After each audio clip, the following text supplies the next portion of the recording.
spoke to Lance Walker yesterday and I noticed how he volunteered, how the more experienced he gets, the less he knows, and he was quick to distance himself from being masterful. Now, what I drew from that, because I don't think we should take his perception of his lack of knowledge literally. So what I drew from that was that he was doing what so many leaders and masters do. It's not about them.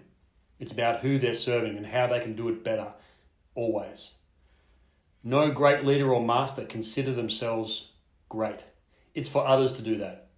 He was just doing what other great leaders and masters did and do, deflecting back to the task at hand, making his clients better, proving that he could make them better, and holding himself more accountable than anyone else ever will.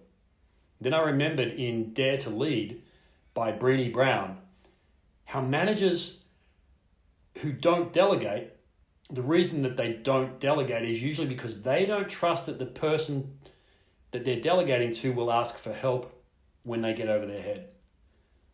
So this brings me to Rett Larson, who in the fires of Mordor that we call Chinese sport 5 years ago, delegated trust in me to support a shared mission. And more importantly, trusted me to ask for help if and when I got over my head. The courage to trust, they say, comes from fear. And when I ask myself what Rett might have feared then, I can only imagine that he feared similar things to me. Not being so quickly, efficiently, and safely moving the needle of performance in one of the toughest athletic environments in the world, for fear of losing our jobs. It was do or sink. The ships were already burned. So we missioned together daily to the beat of coaches above us with Chinese thirst for success through high volume training and practices best not viewed through Western rose-colored lenses. When I jumped out of the Chinese fires in early 2015 and Rett jumped into a different fire, I told him to reach out for help when he needed it. He did, and we went cooking again with a different team and a different mission.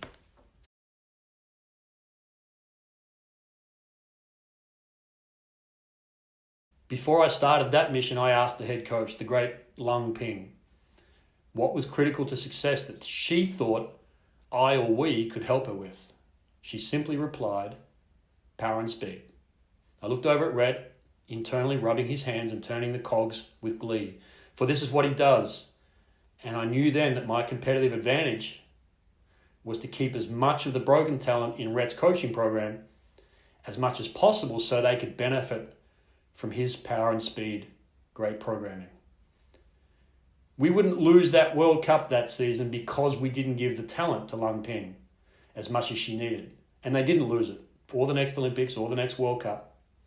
And neither of us take credit for the technical success or the points scored.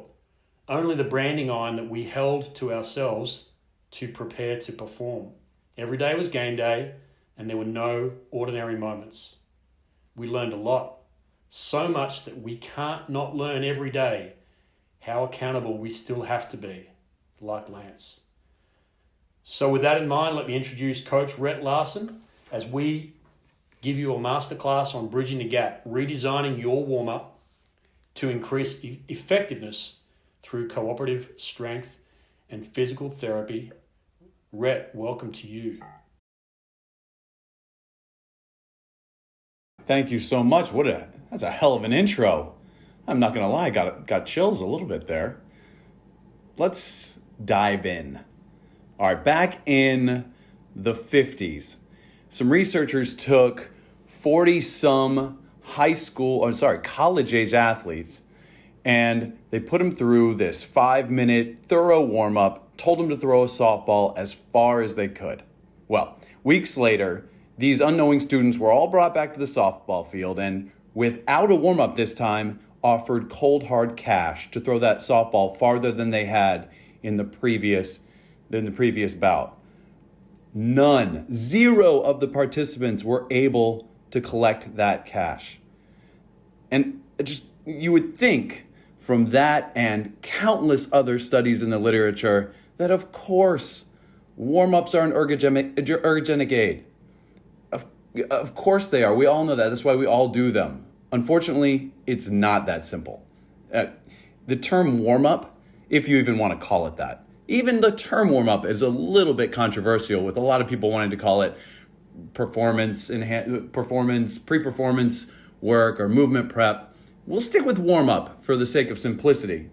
But this can include any number of activities: stretching, thermogenic exercises, strength training, games, visualization, plyos, your soft tissue work, neural stimulation.